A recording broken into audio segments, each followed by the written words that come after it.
अस्सलाम वालेकुम नाजरीन, उम्मीद करता हूँ आप खैरियत से होंगे।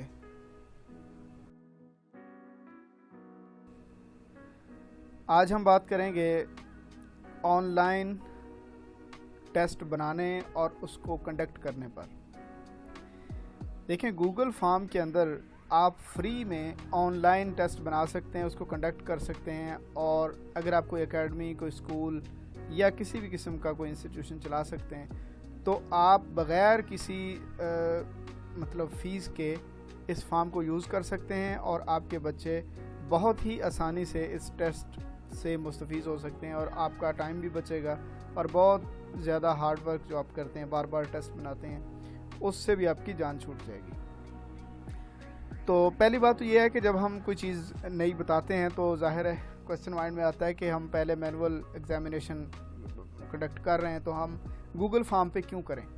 तो गूगल फॉर्म का दरअसल फ़ायदा ये है कि पहले तो इसका देखते हैं कि क्यों हम इसको यूज़ करें। एक मुकम्मल आईटी का टूल है जिसको हम एग्ज़ामिनेशन के लिए यूज़ कर सकते हैं। इसमें आप ये एमसीक्यूज़, शॉर्ट क्वेश्चन या एक्सटेंसिव टाइप आंसर, किसी भी किस्म के आप आंसर्स ले सकते हैं गूगल फॉर्म के अंदर पेपर सेट करके। इम्पोर्टेंट क्यों है? एक तो ये कि टाइम सेविंग है, एक बार बना लिया, बार बार हो सकता है मॉडिफिकेशन करने के बाद, या मॉडिफिकेशन ना भी करें तो नई क्लास को वही भी दे सकते हैं। एनवायरमेंटल फ्रेंडली है, उसके बाद मनी सेविंग भी है, इसमें पेपर यूज़ नहीं होता। एक बार आपने बना लिया, बाद में आप उसको मॉडिफिकेशन के साथ दोबारा सेंड कर सकते हैं। और आपने लिंक सेंड करना है, सारे बच्चे उसको लिंक को उठा के पेपर सबमिट करेंगे और उसके बाद मार्क्स भी उन तक आसानी से उसी वक्त शो हो जाएंगे उनके सामने। और इसके बाद टाइम स्टैम्प भी इसके ऊपर आती है कि पेपर कब, कितने बजे, बजकर कितने मिनट और कितने सेकंड पर सबमिट किया गया। उसके बाद ये है कि जब आपका पेपर का टाइम कंप्लीट हो जाए तो आप उसके आंसर्स को ऑफ कर सकते हैं कि उसके बाद कोई बच्चा आपको आंसर सबमिट नहीं करवा सकेगा। इसके बुनियादी तौर पे जो है ना 20 स्टेप्स हैं, इनको हम प्रैक्टिकली देखते हैं। आपने जब पेपर बनाना है गूगल शीट पर, गूगल फॉर्म पर, तो आपने सिंपली गूगल पे चले जाना। वहाँ जाके आपने अपने आप को जीमेल एड्रेस के साथ साइन इन करना है। मैं तो ऑलरेडी इधर साइन इन किया हुआ मैंने, मुझे इसकी ज़रूरत नहीं है। तो यहाँ से आपने जाना है ये डॉक्यूमेंट्स पे, गूगल डॉक्यूमेंट्स आप ओपन करें। उसके बाद यहाँ से आपने जाना है फॉर्म्स पे।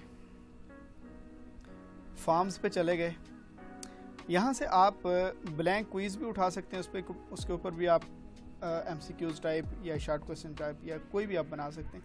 लेकिन मैं आपको सिखाने के लिए ब्लैंक पेज उठाऊंगा और उसको हम बनाएंगे। यहाँ से आप देखें जी, आप 10th क्लास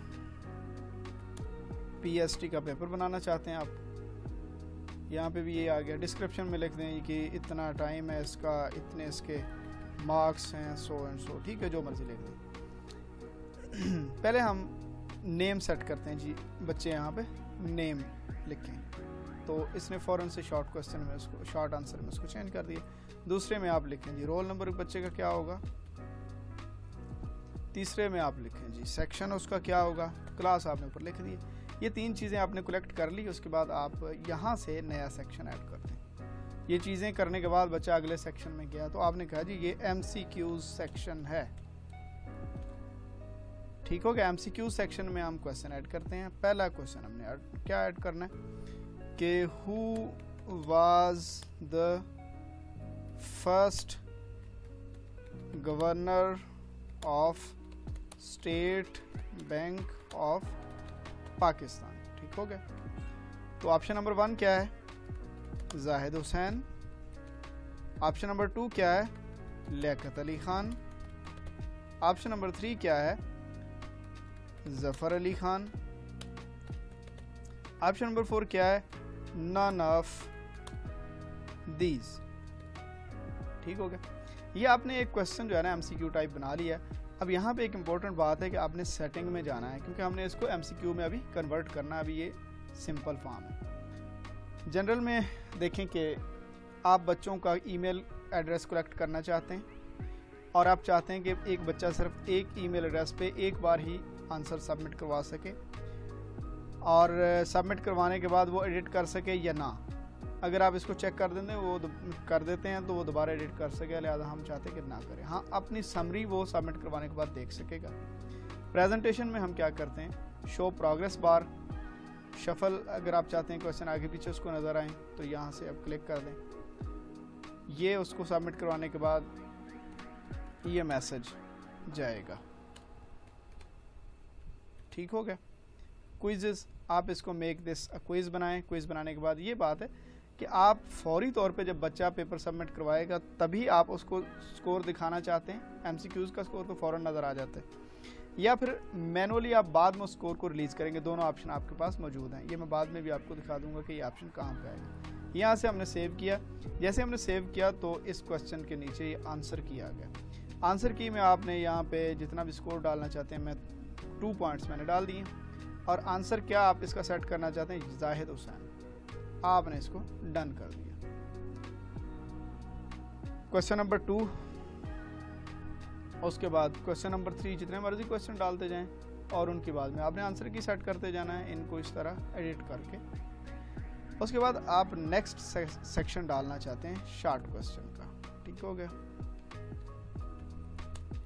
शॉर्ट क्वेश्चंस। ठीक, अच्छा, इसमें भी डिस्क्रिप्शन डालें जैसे मर्जी। शॉर्ट क्वेश्चन जब आप करेंगे तो यहाँ से आपने करना है शॉर्ट आंसर पे ले जाएं आप इसको। चलें यही क्वेश्चन कर लेते हैं। क्वेश्चन चले सेम ही रख लिया, आपको सिखाना ही है ना। 2 पॉइंट्स हैं इसके। चलें नया क्वेश्चन आप क्या करेंगे, कोई भी के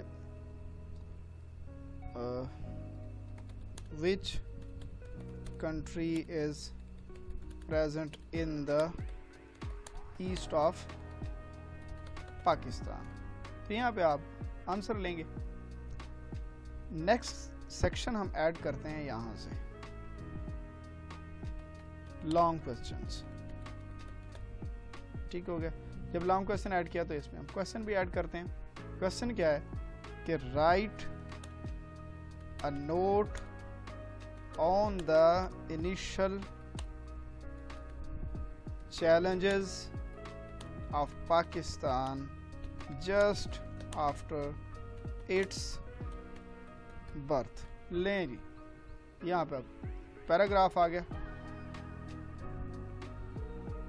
ये शॉर्ट, ये भी शॉर्ट। अच्छा, ये उसने जैसे हमने लॉन्ग क्वेश्चन लिखा है तो ये उसने गूगल से जो है ना सजेशन के लिहाज से उसने ऑलरेडी उसको पैराग्राफ में कन्वर्ट कर दिया। आप खुद भी कर सकते हैं अगर शॉर्ट क्वेश्चन शॉर्ट आंसर पे पैराग्राफ में, मल्टीपल चॉइस में, जिसमें मर्जी यहाँ से आप कर सकते हैं। तो ये चूँकि हमारा लॉन्ग क्वेश्चन है तो हम पैराग्राफ में लें। चलें जी, पेपर यहाँ तक तो बन गया। अब ये कुछ चीज़ें ज़रूरी हम कर देते हैं। नाम बच्चा नहीं एंटर करेगा तो पेपर सबमिट नहीं होगा। पॉइंट्स इसके हमने कोई नहीं रखे। रोल नंबर नहीं लिखेगा तो पेपर सबमिट। जिसको आप रिक्वायर्ड में ले जाएंगे ना, जिसका रिक्वायर्ड सेक्शन चेक कर देंगे तो वो चीज़ एंटर करने के बगैर बच्चा पेपर सबमिट नहीं करवा सकेगा। ठीक हो गया। अब पेपर बन गया, अब आपने इसको शेयर करना है। आपने सिंपली पेपर बनाने के बाद सारी चीज़ें चेक कर लेनी है। चेक करने के बाद इसको सेंड पे यहाँ से कॉपी करना है। ये कॉपी हो गया। इसको आप व्हाट्सएप ग्रुप में, ईमेल के थ्रू, जैसे मर्जी आप बच्चों तक पहुँचाना चाहते हैं पहुँचाएँ। और ये जाके बच्चों के सामने ऐसे ओपन होगा। बच्चों के सामने ये इस तरह ओपन होगा और जैसे ही ओपन होगा तो यहाँ से आप देखें कि